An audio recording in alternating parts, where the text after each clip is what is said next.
우리는 흔히 광야 같은 인생 이런 표현들을 많이 쓰곤 합니다. 근데 성경을 보면 광야 같은 인생이 아니라 진짜 광야를 살았던 사람들이 있습니다. 그것도 짧게 사는 것이 아니라 무려 40년 동안 정말 광야에서 살은 사람들입니다. 우리가 잘 아는 이스라엘 백성들이죠. 그들은 광야에서 어떤 하나님을 만나고 체험했을까요? 또 다르게 표현하면 광야에서 40년을 살았는데 하나님께서는 그들을 어떤 모습으로 만나 주셨을까요? 오늘 성경을 보면 그런 부분에 대해서 3가지로 아주 잘 설명하고 있습니다. 첫 번째, 이스라엘 백성들은 광야에서 어떤 하나님을 체험했냐면 우리 다 같이 한번 따라하겠습니다. 앞서가시는 하나님, 앞서가시는 하나님. 예. 오늘 성경 우리 21절 22절 다 같이 한번 다시 봅니다. 여호와께서 그들을 앞에서 가시며 낮에는 구름 기둥으로 그들의 길을 인도하시고 밤에는 불 기둥을 그들에게 비추사 낮이나 밤이나 진행하게 하시니 낮에는 구름 기둥 밤에는 불 기둥이 백성 앞에서 떠나지 아니하니라. 제가 지금 이 본문을 읽으면서 3군데를 의도적으로 천천히 그리고 또박또박 읽었습니다. 어느 부분인지 아시겠어요? 오늘 성경을 보면 이렇게 말합니다. 그들 앞에서 가시며 그들의 길을 인도하시고 그리고 그 백성들을 하나님께서 결코 홀로 내버려 두지 않고 절대로 떠나시지 않으셨다. 앞서 가시고 인도하시고 함께 하시는 하나님이셨다고 말씀하고 있습니다. 이스라엘 백성들이 광야를 나아갈 때 법궤가 약 1km 정도 앞에 갑니다. 왜 1km 정도 앞에 가느냐? 여러 가지 이유가 있지만 그 중에 하나는 법궤가 바짝 가면 앞에 있는 사람들에게는 법궤가 보이지만 저 뒤에서 따라오는 사람들에게는 법궤가 사람에게 가려서 안 보일 거예요. 근데 1km 정도, 1000m 정도 앞에 가면 앞에 가는 사람이나 뒤에 가는 사람이나 법궤의 움직임이 다 보일 겁니다. 그러면 이스라엘 백성들은 법궤가 우리 앞에 가는구나 이렇게 말하지 않고 뭐라고 고백했냐면 하나님께서 우리 앞에서 친히 우리를 인도하고 계시는구나 이렇게 고백을 했습니다. 신앙생활을 오래 하신 분들은 누구나 이런 고백, 이런 체험들이 있으실 거예요. 우리 하나님은 우리가 생각하는 것, 우리가 기대하는 것, 그리고 우리가 기도하는 것보다 먼저 생각하시고 준비하시고 계획하신 하나님이셨다. 아멘? 근데 더 나아가서 우리 하나님은 우리가 생각하거나 기대하거나 기도하는 것보다 먼저 준비하시는 하나님일 뿐만 아니라 우리가 생각하는 것보다 더 좋은 것으로, 우리가 생각하는 것보다 더 복된 것으로, 우리가 기대하는 것보다 훨씬 넉넉하게 그리고 풍성하게 준비하시는 하나님이시기도 하십니다. 저는 30대는 분이엘 예술 중고등학교 교목이었습니다. 제가 1대 교목이었거든요. 그리고 40살에 제가 미국으로 갑자기 청빙을 받아서 담임 목사를 가게 됐습니다.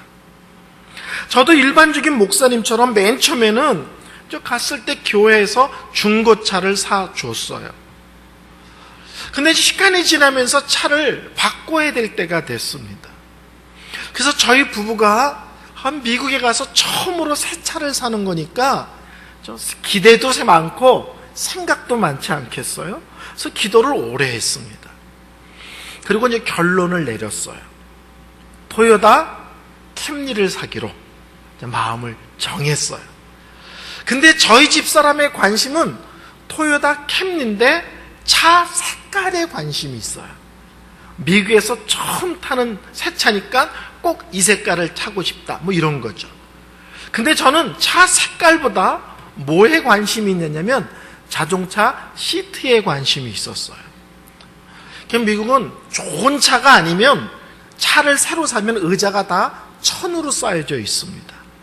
그래서 저는 그 천 대신에 가죽으로 씌우는데 제가 씌우고 싶은 가죽 의자 색깔이 따로 있었습니다.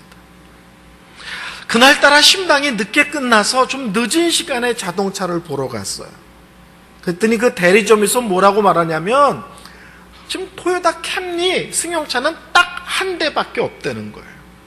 근데 내가 타고 싶은 내용들을 자꾸 이렇게 까다롭게 얘기하면 아무리 빨라도 한 달은 넘게 걸릴 것 같은데 급하면 딱 한 대 남았으니까 그냥 이 차를 그냥 가져가면 된다는 거예요. 저희 부부는 순간 우리 기도 많이 하고 왔는데 고르지도 못한다는 거야. 한 대 있으니까 그냥 그거 들고 가면 된다는 거예요. 기도 많이 하고 왔는데 하는 섭섭함을 갖고 그 한 대밖에 없다는 차를 탁 보러 가는 순간 깜짝 놀랐어요. 왜냐하면 차 색깔이 저희 집 사람이 그렇게 타고 싶어 했던 그 색깔이었습니다. 별로 감동 안 하시는 거예요? 우리 하나님은 우리 아버지세요. 우리 하나님은 우리를 사랑하십니다. 아멘? 그러면 우리 하나님은 우리를 억지로 하기 싫은 것, 원치 않은 것에 등 떠밀고 강요하시는 하나님이 아니시라고요. 이왕이면 사랑하는 자녀들이 기쁘게, 사랑하는 자녀들이 이왕이면 행복하게 하도록 하나님께서는 역사하시고 준비하시는 하나님이십니다. 그러니까 우리 집사람이 갖고 싶은 차가 있는데 하나님이 그 말 아시고 그 말 아시고 딱 차를 준비해 놓으신 거예요. 순간 제가 하나님 저는요 제 요구도 있는데 그래서 제가 얘기했습니다. 나는 이 차에 가죽으로 씌우기를 원한다, 의자를. 그리고 내가 원하는 색깔이 있다 그랬더니 자동차를 파는 분이 뭐라고 대답하냐면 의자를 가죽으로 씌울 건지 말 건지만 결정하래요. 색깔은 왜 결정하면 안 됩니까? 그랬더니 색깔은 자기도 무슨 색깔인지 모른대요. 왜냐면 자동차 승용차를 타면 안에 인테리어 색깔이 있잖아요. 그 색깔에 맞춰서 의자 색깔이 정해진다는 거예요. 그래서 가죽을 씌우겠습니다 그러면 그 사람들이 와서 안에 차 색깔을 보고 가죽 색깔을 그들이 정한다는 거예요. 이미 정해져 있다는 거죠. 제가 끽소리도 못하고 입이 이만큼 나와서 알았습니다. 가죽으로 씌워주세요. 그러고는 3일 뒤에 가서 차를 찾으려고 승용차 문을 탁 열었더니요. 제가 그토록 타고 싶었던 아이보리 색깔의 가죽 시트가 딱 씌워져 있는 거예요. 우리 하나님 내 마음 아십니다. 우리 하나님 내가 뭘 원하는지 알고 계십니다. 우리 하나님 사랑하는 자녀가 뭘 기뻐하는지 알고 계세요. 아멘? 우리 하나님은 우리가 생각하는 것, 기대하는 것, 기도하는 것보다 먼저 아시고 준비하시고 예비해 놓으시는 하나님이십니다. 이제 자동차 가격을 서로 이제 흥정을 해야 되는데 미국은 신용이 안 좋으면 이자가 어마어마하게 비싸요. 반대로 신용이 좋으면 무이자로 활부해서 차를 살 수 있어요. 60개월 활부. 근데 이자가 1원도 없어요. 신용이 좋으면. 근데 저는 신용이 나쁜 게 아니라 미국 생활이 너무 짧아서 신용 자체가 없어요. 그러니까 저는 무조건 어마어마하게 비싼 이자를 주고 차를 사도록 정해져 있습니다. 끝에 이제 가격을 딜하고 전체가 얼마인지를 계산하는 쯤 됐는데 갑자기 2층에서 그 자동차 대리점의 최고 높은 사람이 2층에서 내려오면서 뭐라고 말하냐면 여기 혹시 이은성 목사님 오셨습니까? 이러는 거예요. 그래서 제가 너무 놀라서, 아니 저를 한 번도 본 적이 없는데 어떻게 목소리만 듣고 제가 이은성 목사인 줄 압니까? 그랬더니요, 그분이 전 목사님 설교 많이 들었습니다 이러는 거예요. 미국은 대중교통이 발달되어 있지 않아서 다 승용차를 타고 다니거든요. 그러니까 사람들을 전도하기가 쉽지 않아요. 그래서 어떻게 하냐면 한국 사람들이 자주 가는 가게에 설교 CD를 이렇게 쌓아놓습니다. 그럼 사람들이, 관심 있는 사람들이 그 설교 CD를 갖다가 듣고 교회를 찾아오는 경우가 많아요. 근데 그분이 제 설교 CD를 아주 오랫동안 들었다는 거예요. 그러면서 뭐라고 말하냐면, 그 직원에게 우리 자동차 대리점에서 해줄 수 있는 최저가 이자를 적용해서 사인을 받으세요 이러고 지시를 하는 거예요. 그러면서 뭐라고 말하냐면, 목사님, 원래는 제가 오늘 남는 순서가 아닌데요, 제 밑에 사람이 남는 순서였는데 그분이 갑자기 일이 생겨서 자기가 할 수 없이 오늘 저녁에 대신 남았다는 거예요. 근데 왜 남았나 생각했더니 목사님 도우라고 남게 하신 것 같습니다. 저는 차 색깔, 저는 가죽 색깔 이런 거에만 관심을 가졌는데, 우리 하나님은 제가 미처 생각하지 못했던 제 주머니 사정까지도 고려하셔서 책임자를 바꿔서 차를 저렴하게 살 수 있도록 미리 생각하고 기대한 것보다 더 많은 것들을 예비해 놓으셨습니다. 우리 하나님은 어떤 하나님이라고요? 우리가 생각하고 우리가 기대하는 것보다 먼저 준비해 주시는 하나님. 더 나가서 우리가 생각하고 기대하고 기도하는 것보다 더 좋은 것, 더 귀한 것, 더 풍성한 것을 예비해 놓으시는 하나님이십니다. 이것을 아브라함은 이렇게 표현했습니다. 여호와 이레의 하나님. 아멘. 아들 이삭을 바쳐라. 아브라함이 이삭을 데리고 가서 바치려고 칼을 들 때 하나님께서 아브라함의 이름을 급하게 부르시며 막으시죠. 그리고 아브라함이 눈을 들어봤더니 나무에 그 짐승이 걸려 있어서 이삭 대신 제물로 바칠 짐승을 이미 하나님이 다 아시고 준비해 놓으셨다는 것을 아브라함이 알게 됩니다. 그리고 아브라함이 고백하죠. 우리 하나님은 여호와 이레의 하나님이시다. 아멘. 오늘 성경은 얘기합니다. 이스라엘 사람들이 광야 40년 동안 어떤 하나님을 만났는가, 어떤 하나님을 체험했는가, 앞서 가시는 하나님을 만나고 체험했습니다. 자, 두 번째 따라합니다. 이스라엘 사람들은 광야에서 어떤 하나님을 만났는가? 따라합니다. 돌아가게 하시는 하나님. 돌아가게 하시는 하나님. 제가 17절부터 18절 다 같이 제가 그냥 읽겠습니다. 바로가 백성을 보낸 후에 블레셋 사람의 땅에 길은 가까울지라도 하나님이 그들을 그 길로 인도하지 아니하셨으니 이는 하나님이 말씀하시기를 이 백성이 전쟁을 하게 되면 마음을 돌이켜 애굽으로 돌아갈까 했습니다. 그러므로 하나님이 홍해의 광야 길로 돌려 백성을 인도하시매. 무슨 말씀인지 아시겠어요? 애굽에서 이스라엘 사람들이 나왔습니다. 이제 가나안으로 가는데 아주 좋은 길이 있어요. 그리고 그 길은 좋은 길일 뿐만 아니라 지름길이기도 해요. 근데 하나님이 놀랍게도 그 좋은 길을 내버려 두고 험한 길로 가게 하셨다는 거예요. 지름길을 내버려 두고 먼 길로 돌아가게 하셨다는 거예요. 왜 우리 하나님은 좋은 길이 있는데 힘든 길을 걷게 하고 지름길이 있는데 먼 길로 돌아가게 하셨을까? 오늘 성경은 뭐라고 말하냐면 그 편하고 지름길인 곳으로 나아가려면 블레셋이란 나라와 전쟁을 해야만 그 길로 갈 수 있다는 거예요. 근데 아직 이스라엘 사람들의 믿음의 수준이, 영적인 상태가 블레셋 사람을 치고 그 길로 갈 수 있는 수준이 아니라는 거예요. 쉽게 말하면 우리 하나님이 블레셋을 치라하셨으면 분명히 승리를 주실 거다. 10가지 재앙에서 우리를 건져 출애굽시키신 하나님이라면 블레셋은 아무것도 아니다. 믿고 나아갑시다.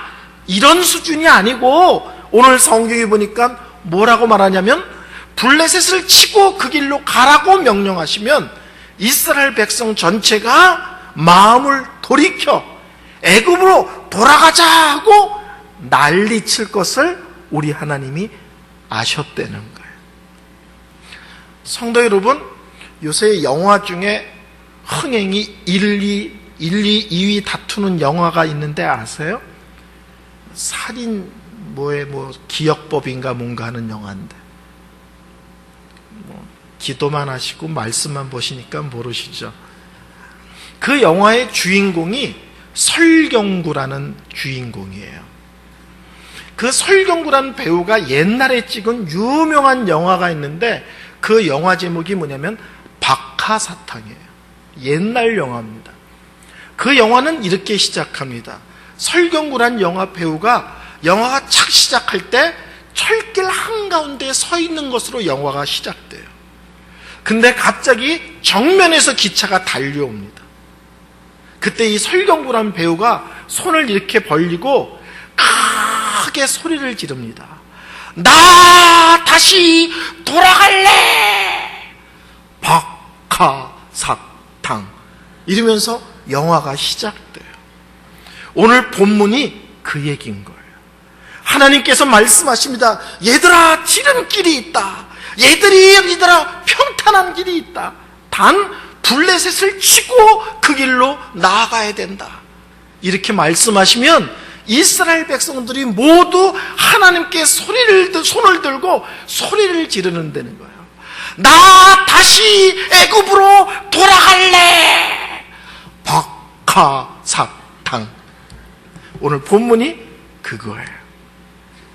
이스라엘 백성들의 영적 상태가 아직 하나님의 하나님 되심을 온전하게 이해하고 받아들일 수준이 아니기 때문에 하나님이 평탄한 길이 있지만 먼 길로, 험한 길로, 지름길이 있지만 먼 길로 돌아가게 하셨다고 말씀합니다.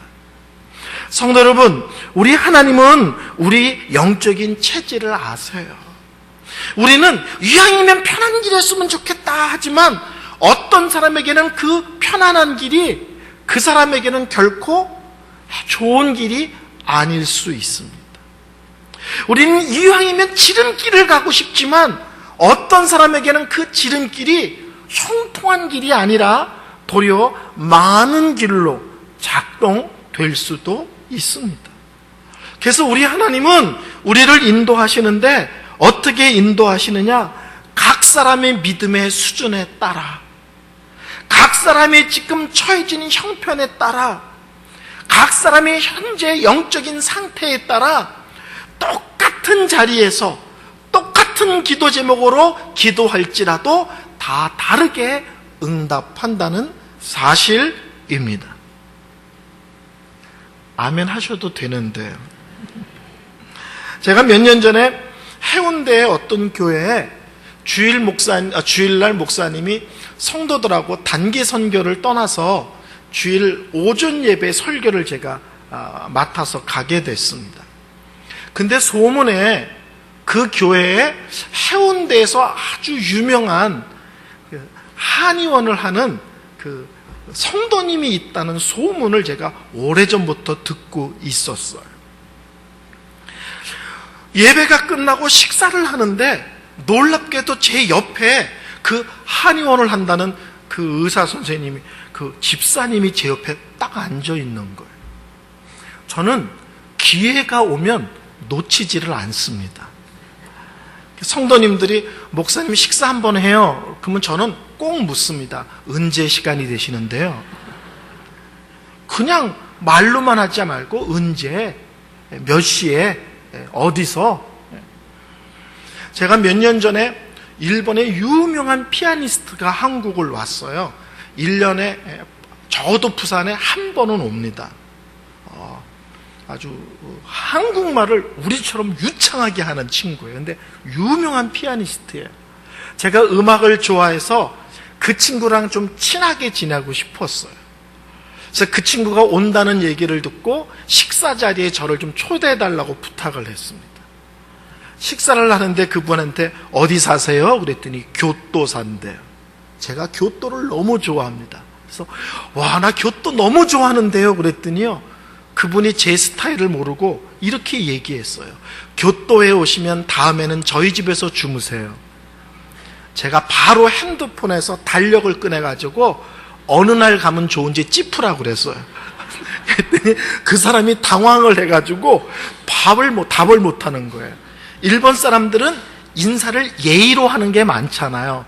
교회 나오세요. 예, 나가겠습니다. 이번 주에 오세요. 예, 나가겠습니다.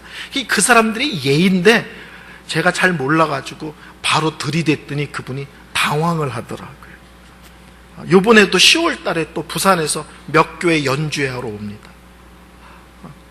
저는 이렇게 기회가 되면 가능한 한 지나가지 않게 바로 붙잡는 스타일이에요. 그 한의사 집사님이 옆에 앉아있는데 놓치면 안 되잖아요. 제가 밥을 먹다 말고 수저를 놓고 바로 손을 이렇게 내밀었어요. 맥을 짚어달라고. 그 집사님이 병원으로 오세요! 그러지는 않잖아요. 자기도 얼른 수저를 놓고는 맥을 짚는 거예요. 맥을 짚더니 뭐라고 말하냐면, 목사님은 목양 체질이시네요. 그러는 거예요. 제가 그 말 듣고 발끈해서, 아니 집사님, 그럼 목사가 목양 체질이지 난 목회 체질이에요. 난 목회 좋아해요. 그랬더니 막 웃어요. 목사님들한테 목양 체질이라면 똑같은 얘기를 한다는 거예요. 그러면서 뭐라고 말하냐면, 한의학에서 목양 체질은 야채를 먹으면 탈이 난다는 뜻입니다. 이러는 거예요. 너무 신기한 거예요. 맥을 짚었는데 그걸 아는 거예요. 제가 그래서 그걸 어떻게 합니까? 저는 그래서 친하지 않은 사람하고 고기 먹으러 가는 거 너무 싫어합니다. 제가 그랬어요. 저는 고기를 야채에 싸 먹으면 배가 아파요. 그래서 고기를 먹을 때 다른 분들은 상추에 깻잎에 마늘에 고기에 이렇게 얹는 사이에 저는 벌써 고기가 입으로 3점 들어가요. 그러니까 제 체질을 모르는 분들은 목사가 너무 눈치 없이 고기를 집어간다 이럴 수 있거든요. 제가 그 얘기를 했더니 목사님은 목양 체질이라 야채를 먹으면 안 됩니다. 그러면요, 뿌리를 먹어야 된대요. 뿌리. 그게 뭔 말이냐 그랬더니 고깃집에 가면 양파 채 썰어서 간장 부어주는 데 있죠. 그 다음에 물을 동그랗게 썰어서 싸 먹으러 가는 데 있죠. 지금 6분만 고개 끄덕이셨어요.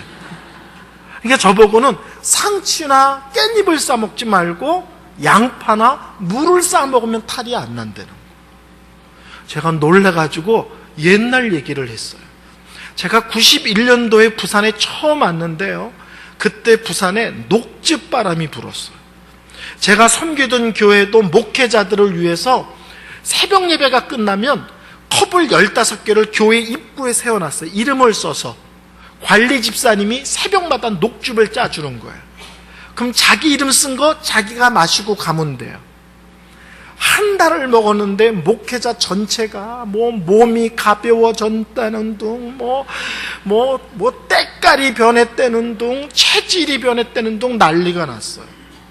조금 더러운 얘기인데 이해해 주세요. 저는 그거를 먹고 한 달 동안 물설사를 했어요. 그래가지고 피골이 상접해졌습니다.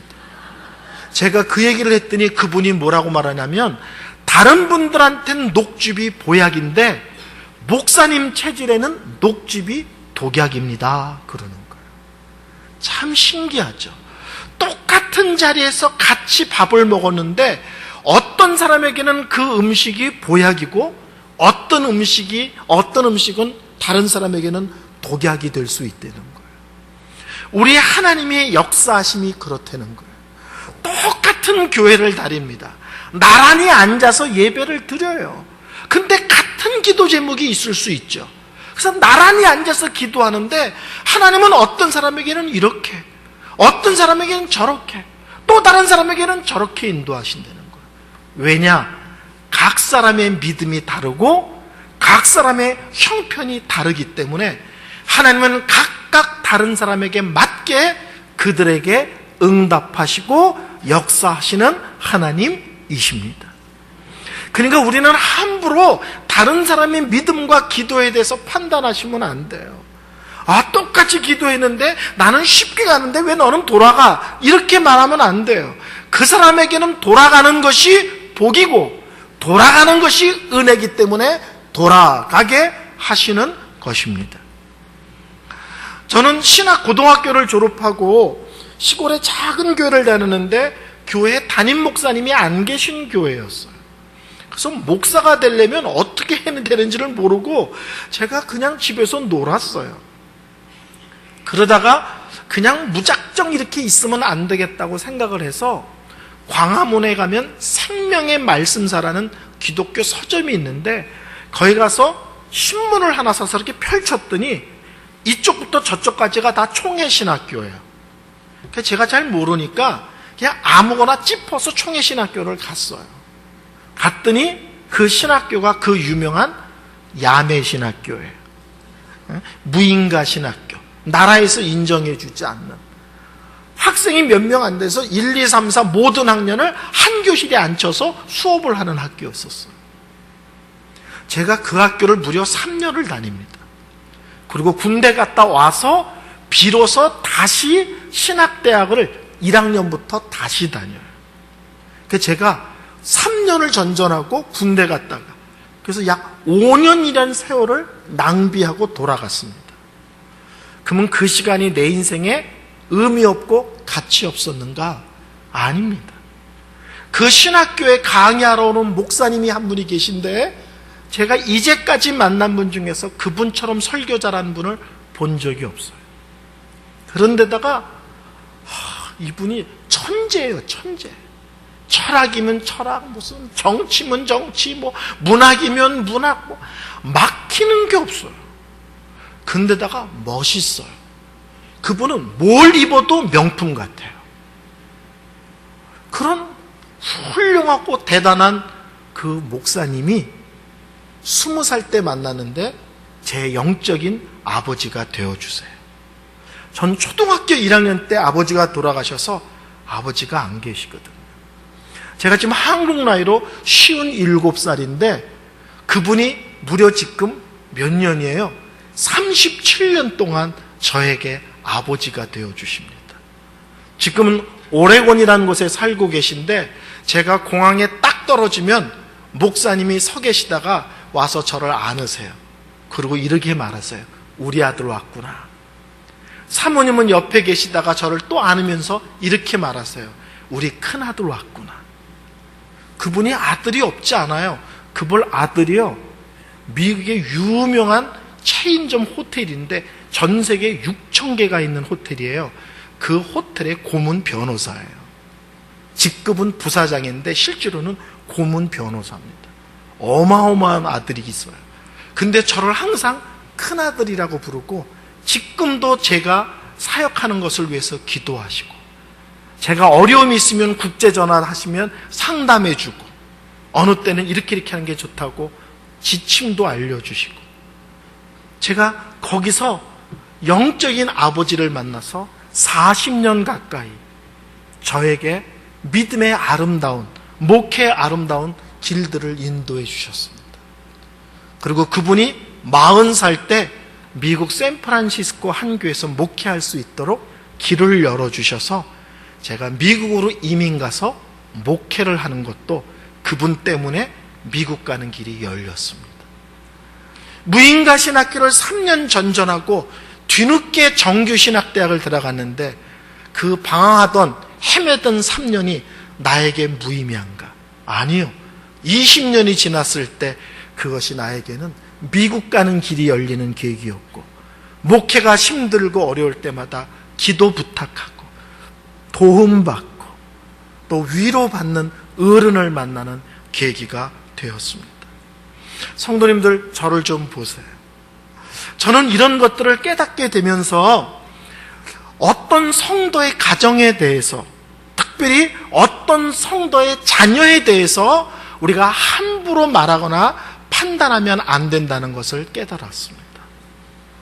하나님께서는 어떤 사람을 어떻게 인도하실지 몰라요. 똑같이 나란히 앉아 기도했는데 저를 보셔야 됩니다. 어떤 사람은 이렇게 인도하세요. 근데 어떤 사람은요, 이렇게 인도하세요. 근데 어떤 사람은요, 이렇게 인도하세요. 중요한 것은 우리가 보기에는 돌아가고 우리가 보기에는 하나님이 응답하지 않으시는 것처럼 보이지만, 그러나 그 사람이 기도의 사람이고 믿음의 사람이고 하나님이 중심적으로 살고 있다면, 지금 그분이 힘든 거거나 지금 그분이 멀리 돌아가거나 지금 그분의 자녀가 꿈꾸는 일들이 막혔다고 해서 함부로 판단하고 정죄하시면 안 됩니다. 하나님께서 저 사람을 가야 될 길로 가게 하기 위해서 필요 없는 길은 막으시는 중이구나. 저 사람은 멀리 돌아감으로써 복된 길이 따로 있구나. 이렇게 이해하셔야 됩니다. 지금 길이 막혔냐, 멀리 돌아가느냐를 가지고 따지지 마시고, 힘들고 어려운데 여전히 믿음의 사람인가?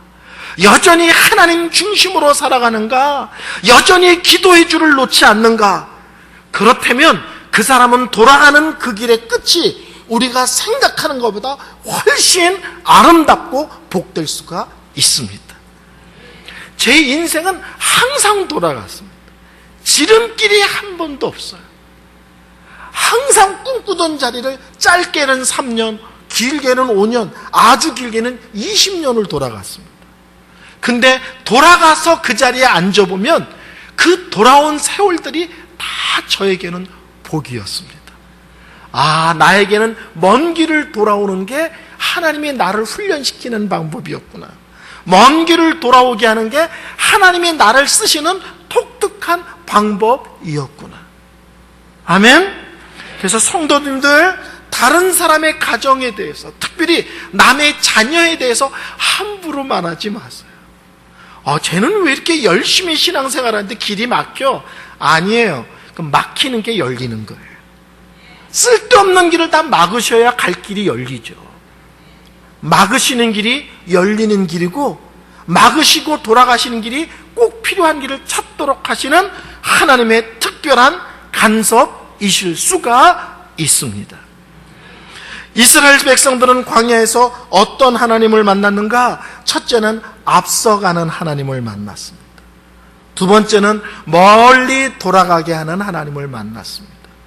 그럼 세 번째, 이스라엘 백성들은 광야에서 어떤 하나님을 만났는가? 다 같이 따라하겠습니다. 막다른 곳에 서게 하시는 하나님, 벼랑 끝에 서게 하시는 하나님. 14장 1절부터 4절까지 제가 읽습니다. 여호와께서 모세에게 말씀하여 이르시되, 이스라엘 자손에게 명령하여 돌이켜 바다와 믹돌 사이에 비하이로랍 곧 바알스본의 맞은편 바닷가에 장막을 치게 하라. 바로가 이스라엘 자손에 대하여 말하기를, 그들이 그 땅에서 멀리 떠나 광야에 갇힌 바 되었다 하리라. 내가 바로의 마음을 완악하게 한즉 바로가 그들의 뒤를 따르리니 내가 그와 그의 온 군대로 말미암아 영광을 얻어 애굽 사람들이 나를 여호와인 줄 알게 하리라 하시매 무리가 그대로 행하니라. 무슨 말씀인지 아시겠어요? 하나님께서 모세에게 명령하셔서 바닷가에다가 장막을 치라고 하셨다는 거예요. 근데 그 정보를 바로 왕이 알아요. 그래서 군사를 풀어가지고 이스라엘 사람들을 추격하게 합니다. 그러자 어떤 문제가 생기느냐? 이스라엘 백성들이 뒤로 가면 바다에 빠져 죽고 앞으로 가면 애국 군대의 칼에 맞아 죽게 생긴 거예요.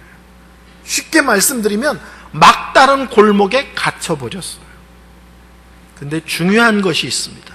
그것이 뭐냐면 그 길로 인도하신 분이 하나님이시라는 거예요. 하나님은 어떤 사람에게는 놀랍게도 막다른 골목으로, 어떤 사람에게는 벼랑 끝에 서게 하실 때도 있습니다. 성도 여러분, 우리는 다 신앙생활을 하나님이 좋게만 해주시면 척 알아서 신앙생활을 할 것 같지만 실제 우리 그렇지 않죠. 정말 이렇게 반응 안 하실 거예요? 아이들을 키워보면 말로 해도 되는 애들이 있는가 하면 꼭 맞아야만 정신 차리는 애들이 있죠. 신앙생활도 마찬가지라는 거예요. 하나님이 사랑 주시고 은혜 주시고 오래오래 참으시면 알아서 척척 믿음의 길을 가는 사람이 있는가 하면 그 은혜가 무엇인지를 분별하지 못하고 지멋대로 행동하는 사람이 있다는 거예요. 그래서 어떤 사람에게는 하나님이 그 사람을 영적으로 살리기 위해서 일부러 막다른 골목, 일부러 벼랑 끝에 서게 하신다는 사실입니다. 어떤 사람은 죄를 짓습니다. 근데 죄를 부끄러워하지 않아요. 그 죄에 대하여 하나님께 두려운 마음도 갖지 않아요. 그 죄에 대해서 단호하게 결단하고 회개하지 않아요. 그러면 어떤 사건을 통해서 하나님께 나와 매달리지 않고는, 부리짖지 않고는, 눈물 콧물을 흘리면서 하나님께 살려달라고 매달리지 않고는 못 베기게 만드십니다. 그리고 그 사건을 통해서 하나님은 어떻게 인도하시느냐? 그 사람의 죄를 깨닫게 하시고 토해내게 하시고 회개하게 하시고 결단하게 하시고 정리하게 하십니다.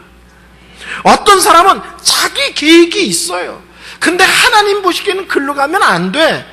그러면 하나님은 막다른 골목에 집어넣으셔서 나의 고집, 나의 계획을 하나님 앞에 다 내려놓게, 꺾게 만드십니다. 그리고 하나님의 생각, 하나님의 계획을 믿음으로 아멘 하고 순종하며 받아들이게 하십니다. 어떤 사람들은 뾰족해요.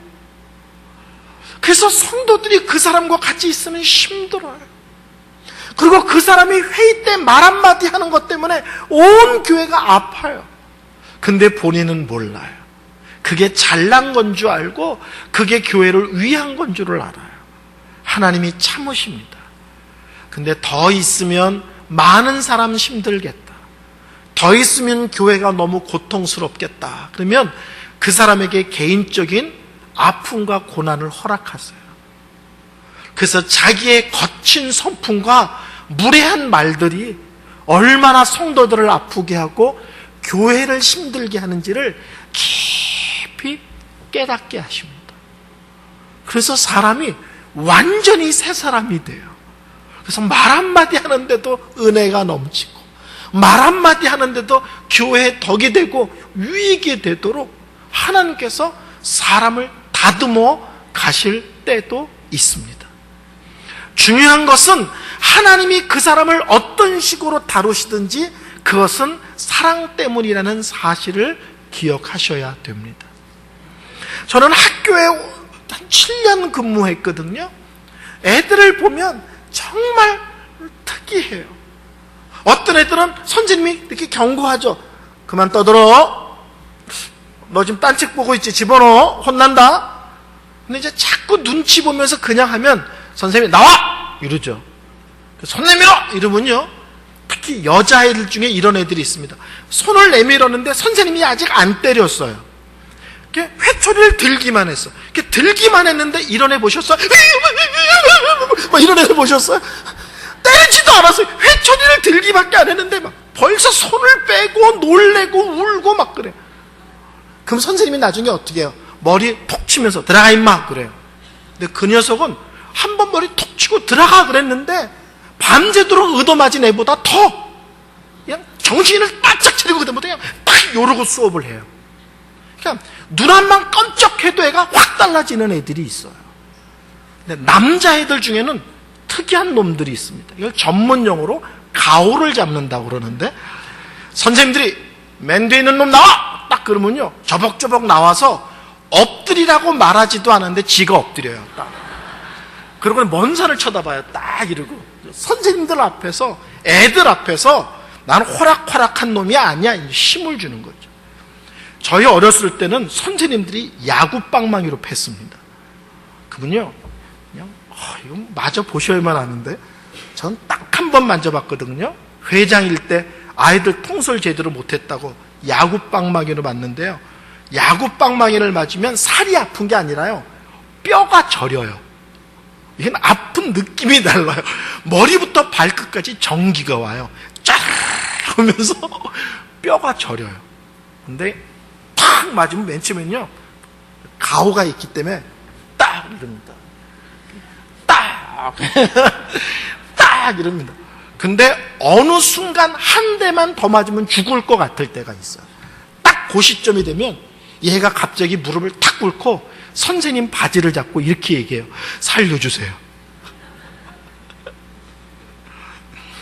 안 맞아도 되는데 지가 괜히 버팅기다가 야구방망이로 맞는 거예요.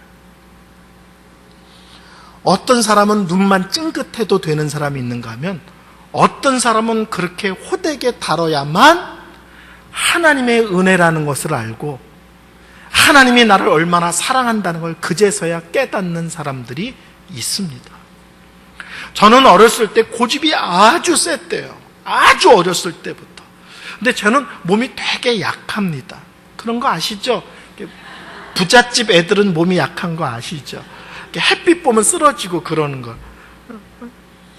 제가 어릴 때 감기를 이렇게 자주 걸리고 열이 이렇게 자주 올랐다고 그래요. 근데 저희 어머니가 저를 약을 먹이면 혀로 약을 다 뱉어냈대요. 그래서 어머니께서 제가 감기 걸리고 열이 오르면 어떻게 약을 먹이냐면 저를 강제로 쓰러뜨려 누이세요. 그리고 올라 앉으세요. 이게 머릿속에 그리셔야 돼요. 올라 앉으신 다음에 이 손으로 목을 누르세요. 이렇게 느껴지시죠? 그런 다음에 요 손으로 여기를 이렇게 눌러요. 그리고 수저에다가 가루약 타서 물 벗어 이렇게 개는 거 아시죠? 그런 다음에 떠먹이지 않으세요. 떠먹이면 혀로 뱉거든요. 그러니까는 숟가락을 이 목젖까지 깊이 넣으세요. 그리고 먼 산을 쳐다보고 계세요.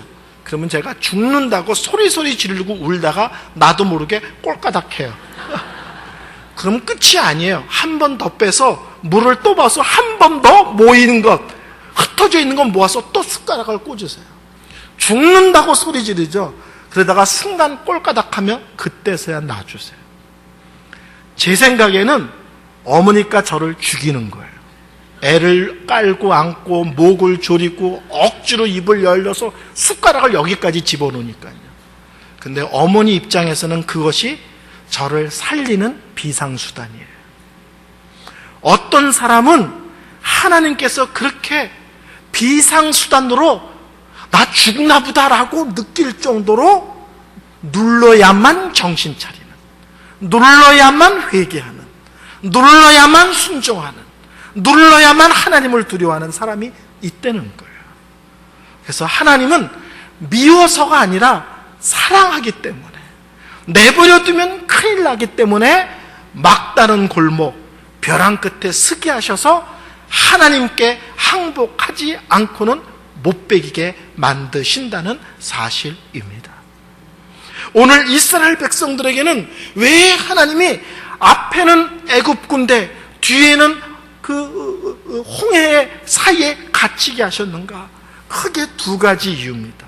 하나는 아직 애굽의 바로 왕과 애굽 사람들이 하나님의 능력과 영광이 얼마나 놀라운지를 아직도 제대로 못 깨닫고 있는 거예요.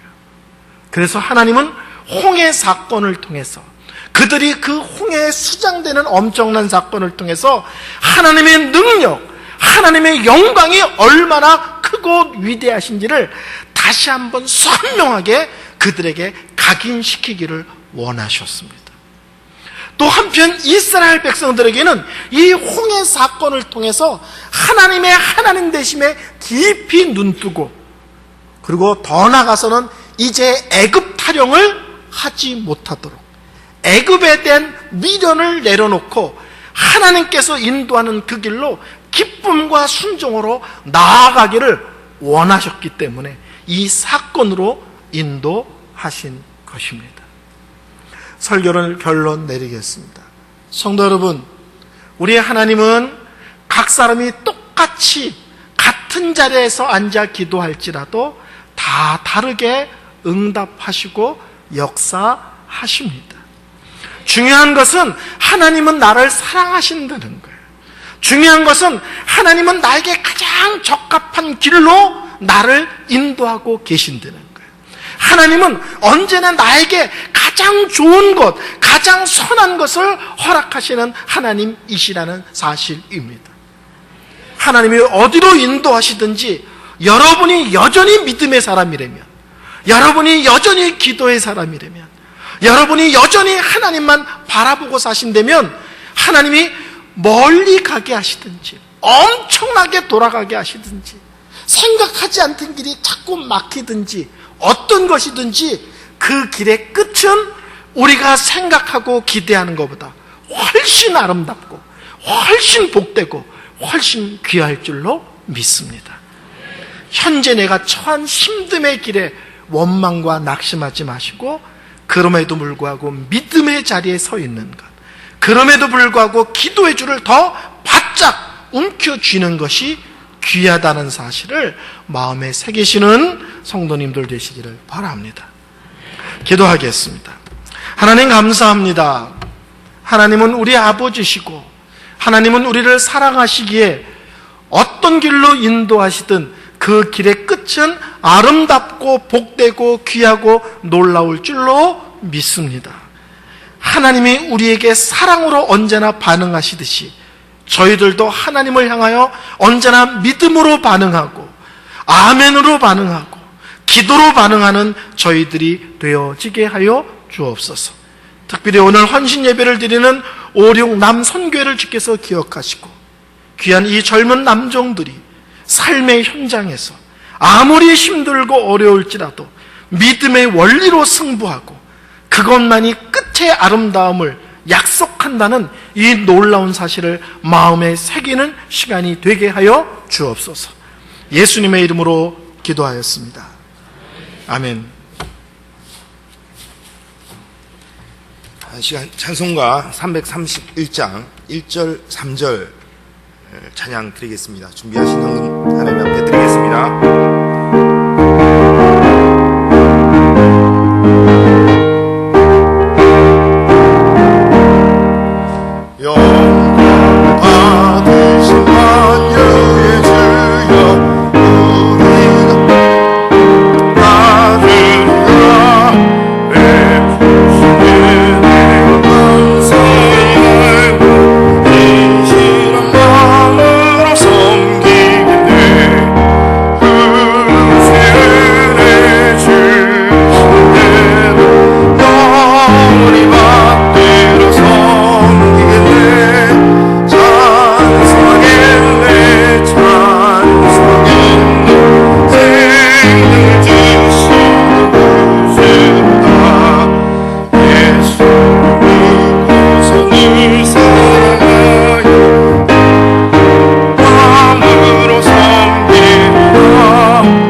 한 번 더 찬양 드리겠습니다. 예수를 믿고서 늘 사랑하여 참 기쁜 마음으로 섬기며 드리고 늘 순종하며 그 주를 영원히 섬기네. 그 시간에 주신 대로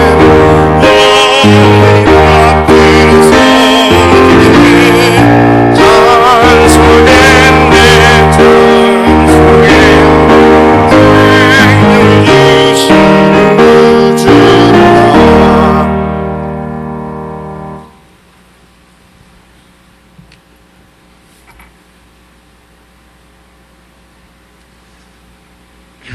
매 순간 우리를 앞서가시고 인도하시고 함께 하시는 아버지 하나님, 거룩한 주일 오후 찬양 예배를 56 남성교회의 헌신 예배로 드리게 하여 주셔서 감사합니다. 귀한 예배를 통해 교회에서의 섬김을 돌아보게 하시고 가정에서와 교회에서의 사명을 잘 감당할 수 있도록 다짐하는 소중한 시간 되게 하여 주시옵소서. 순서에 따라 우리에게 주신 은혜에 감사하며 정성껏 준비한 예물을 주님께 올려드립니다. 드린 손길들 위에 복을 더하여 주시고 귀하게 사용되게 하여 주시옵소서. 또한 이 예물이 쓰이는